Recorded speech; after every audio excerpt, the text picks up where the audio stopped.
સમગ્ર દેશમાં અંદાજે ₹800 કરોડનું કૌભાંડ આચરનાર બે ઇનામી મુખ્ય આરોપીઓને સુરત ક્રાઇમ બ્રાન્ચે ઝડપી લીધા છે। આરોપીઓ એનમોટ મોલની ફ્રેન્ચાઇઝી આપવાના બહાને બોગસ દસ્તાવેજો બનાવી રોકાણકારો સાથે છેતરપિંડી કરતા પોલીસે અડાજણ અને રાંદેર વિસ્તારમાં નામ બદલીને રહેતા ગોપાલ શેખાવત અને મોહમ્મદ સલીમ ખાનની ધરપકડ કરી છે। બંને આરોપીઓ છેલ્લા 11 વર્ષથી બિહાર અને મહારાષ્ટ્ર પોલીસને ચકમું આપીને ફરતા હતા।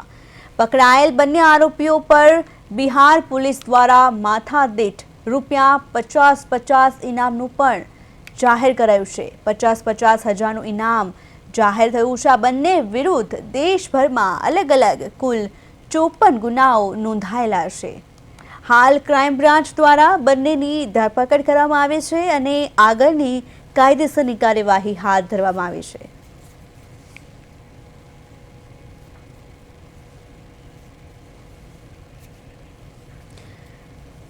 ₹800 કરોડના કૌભાંડ આચરનાર આરોપીઓને સુરતથી ઝડપી પડાયા છે, જેઓ 11 વર્ષથી ફરાર હતા।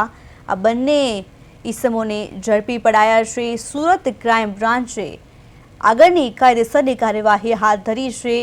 ₹800 કરોડના કૌભાંડ આચરનાર બંને શખ્સોને ઝડપી પડ્યા છે। 11 વર્ષથી આ આરોપીઓ ફરાર હતા। આખરે સુરતની ક્રાઇમ બ્રાન્ચે આ બંને આરોપીઓને ઝડપી પાડ્યા છે। તેમજ બિહાર પોલીસ દ્વારા પણ આ આરોપીઓને શોધવા 50,000નું ઇનામ જાહેર કરવામાં આવ્યું હતું। આખરે આ બંને આરોપીઓ સુરતથી ઝડપાઈ ગયા છે।